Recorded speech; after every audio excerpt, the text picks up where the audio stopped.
अस्सलाम वालेकुम व्यूअर्स। अक्सर लोग कह देते हैं कि मटन पुलाव या बीफ पुलाव बनाएं तो चावल आपस में चिपक जाते हैं, यानी कि जुड़ जाते हैं।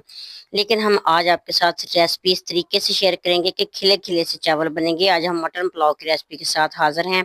तो 1 किलो हम मटन लेंगे और इसको अच्छे तरीके से धो लेंगे। इसमें बोनलेस और हड्डी वाला मटन होना चाहिए। तो ये 1 kg है, इसको हम कुकर में डाल लेंगे। इसमें थोड़ा सा लहसुन की कलियां डालेंगे थोड़ी सी, और एक प्याज इसमें शामिल कर देंगे।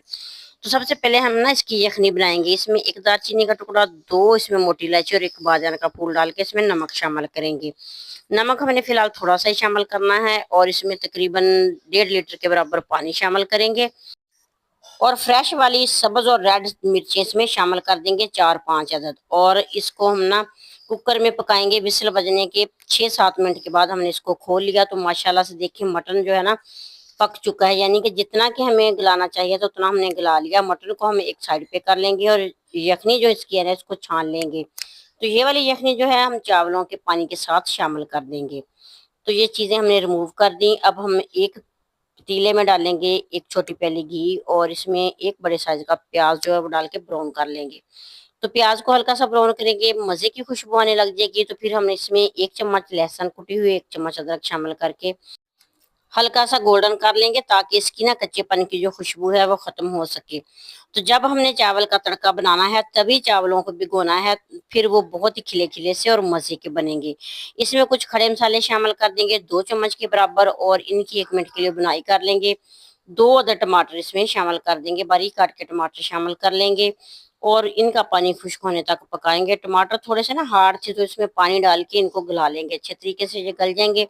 और इसके बाद इसमें हम और ऐसी चीजें ऐड करेंगे, आपने साथ साथ ही रहना है, वीडियो को स्किप नहीं करना।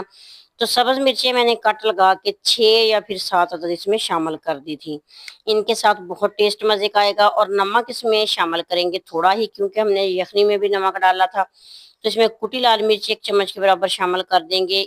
और इसके बाद हमने उबला हुआ इसमें मटन शामिल कर देना है। तो इसकी ना अच्छे तरीके से बुनाई करनी है। जितना हम मटन को फ्राई करेंगे उतना ही हमारा पुलाव जो है ना मजे का बनेगा। 3 चम्मच के बराबर मैंने इसमें दही शामिल करके मटन को अच्छे तरीके से पका लिया। जब सारी बुनाई होने के बाद इसका ऑयल सेपरेट हो जाएगा, फिर हम इसमें पानी शामिल करेंगे। पानी हमने इतना शामिल करना है कि यखनी भी साथ में होनी चाहिए। 1 किलो चावल थे, 1 किलो मटन। तो ज्यादातर लोग 1 किलो चावलों में ना 2 किलो पानी शामिल करते हैं, लेकिन हम इसमें 1.5 किलो पानी शामिल करेंगे।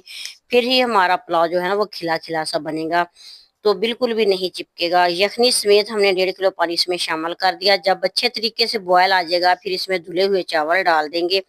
तो चावल मैं आपको फिर बता रही हूँ कि जब हमने तड़का बनाना है उससे पहले ही भिगोने हैं, ज्यादा देर नहीं भिगोएंगे। तो हल्के हाथों से हमने 2-3 दफा चम्मच को हिला देना है। जब चावल पानी में डालें तो आंच जो है ना वो फुल तेज कर देनी है। तो 2 से 3 दफा हमने चम्मच इसमें हिलाने के बाद ना इसको दम पे लगा दिया तकरीबन 15 मिनट के लिए। 15 मिनट के बाद देखें चावल माशाल्लाह से खिले खिले से और मोतियों जैसे बन चुके हैं। आप भी इस तरीके को फॉलो करते हुए मटन पुलाव आसानी से बना सकते हैं और इसी तरह का मजेदार और खिला खिला सा पुलाव बना सकते हैं। अगर आपको ये वाली रेसिपी अच्छी लगी, वीडियो अच्छी लगी, तो प्यारा सा कमेंट जरूर कीजिएगा और अपने फैमिली मेंबर्स फ्रेंड्स तक इस रेसिपी को शेयर जरूर कीजिएगा। नेक दुआ नेक तमन्ना के साथ मेरी दिली दुआ है कि अल्लाह ताला आपको और हमारे रिस्क में इजाफा करे। अल्लाह ताला आपकी हमारी सबकी मुश्किलें परेशानियां दूर करे, आमीन। मजीद वीडियोस के लिए चैनल का विजिट जरूर कीजिएगा। नेक दुआ के साथ अल्लाह हाफिज।